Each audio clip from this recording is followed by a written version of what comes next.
Hi everyone! Magandang magandang buhay. Nandito tayo ngayon sa Edisha, Lipa. Located po ito in Barangay Inusluban, Lipa City, Batangas. Along bypass road lang po going to Balete Exit at saka SM. Ngayon po ay titingnan po natin yung model house po dito, si Arya Model at saka si Talia Model at saka si Gaya Model. Ngayon po titingnan muna natin si Arya Model. Tara! Itong si area model po ay the lot area of 60 square meter and the floor area of 42 square meter. Kapag inner unit lang po ay 60 square meter, kapag end unit naman po ay mayroon pa tayong extra lot po dito, kahit dalawang sasakyan, kasya-kasya po yan kasi mayroon pa tayong space dito sa gilid. Kapag in unit kasi 90 square meter. Tara, titingnan po natin. Itong titingnan po natin ngayon ay model house lang po na ito ay hindi po ibinibenta pero meron tayong same dito na available na marami pa tayong available units. The floor area of 42 square meter and the lot area of 60 square meter. Provision for 2 bedrooms with 1 toilet and bath with car garage. Tara, pasok tayo. Hello! Ito po yung model house po ay naka-complete na po siya, may mga furniture na po. Pero ang actual turnover po nito ay wala pa siyang tiles, wala ring kisame, at saka wala ring mga kagamit-gamit. Bird type lang po, wala pang tiles at saka kisame. Ito po ay naka-provision for, dito po yung pwede natin gawing living area. Ito po, meron tayong sofa, yan. Meron tayong windows, yan. Still, yan, bintana po natin. Tapos, dito din po pwede tayo maglagay ng table. Sa ilalim ng stairs natin, pwede tayo maglagay ng TV or TV, tayo study area dito, yan. Dito naman po yung natin, yung dining area natin, good for 4 packs, yan. Dito din natin ilalagay yung service area natin or kitchen, yan. Tapos, pwede tayo magpalagay ng yan. Mayroon mga windows tayo, pwede tayo maglagay ng ref. Marami tayong Itong service area natin, pwede natin ilabas para luluwag pa konti yung unit natin sa loob. Tapos dito sa backside ng bahay natin, meron po tayong 2 meters, yan. After po natin makakalipat, pwede agad natin pabubungan dito kasi may 2 meters na po tayo na lot area dito para magagamit agad natin. Pwede natin ilipat dito yung kitchen area, pwede tayo maglagay ng washing area, yan. Pero pagdating ng pa natin pwede pa lagyan ng second floor sa taas. Tara, pasok po tayo, titingnan natin yung second floor.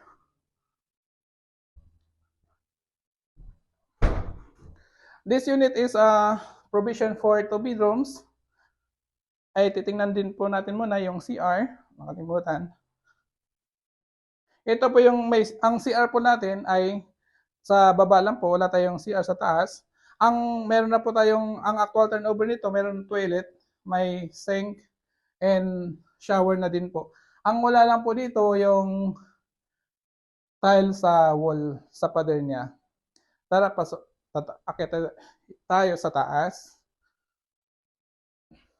This unit is a provision for 2 bedroom.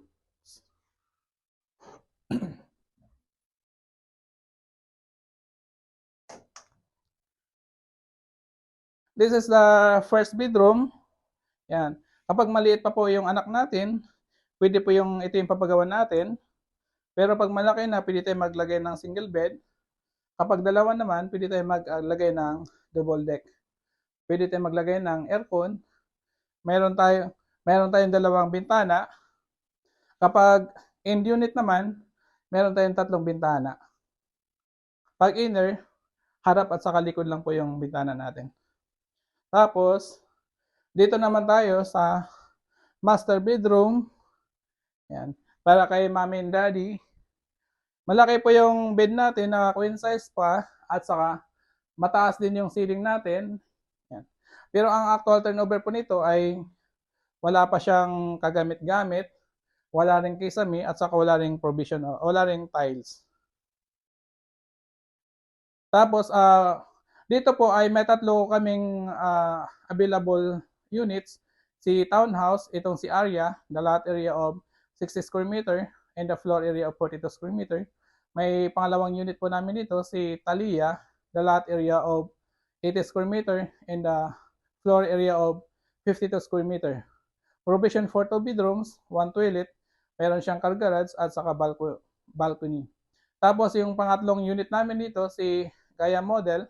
Si Gaia Model po ay 96 square meter and the floor area of 63 square meter, provision for 3 bedrooms, 3 bedrooms, 2 toilet and bath with car garage and balcony. Titingnan natin si Thalia and Gaia Model. Thank you. Si Thalia Model, the lot area of 80 square meter and the floor area of 52 square meter. Provision for car garage with balcony, provision for 2 bedrooms with 1 toilet, and ito po ay single attached. Yan po. Tapos titingnan po natin din yung isang unit namin, si Gaia Model. Ito naman po si Gaia Model, the lot area of 100 square meter and the floor area of 63 square meter, provision for 3 bedrooms, 2 toilet and bath with car garage and balcony. Po yung Edisha Lipa, yan. Maganda po yung Edisha Lipa, tapos along bypass road lang po, going to Balite. Yan po yung going to Balite exit at saka SM. Tapos dito sa kanan naman po ay going to National Highway ng Lipa City, Batangas, going to Malbar, Santo Tomas, and Tanawan, and Calamba. Tapos sa papunta naman sa Batangas City. Yan. Ang ganda po dito sa Edisha Lipa ay napaka-along highway lang po. Maganda po yung investment dito sa Edisha Lipa. Thank you. I just wanna live in this moment forever, 'cause I'm afraid of living couldn't get any better. Started giving up on the world forever, until you gave up heaven so we could be together. You're my angel, angel baby, angel. You're my angel baby, baby, you're my angel, angel baby. I fall in love with the little things, counting the tattoos on your skin. Tell me a secret, baby, I keep it.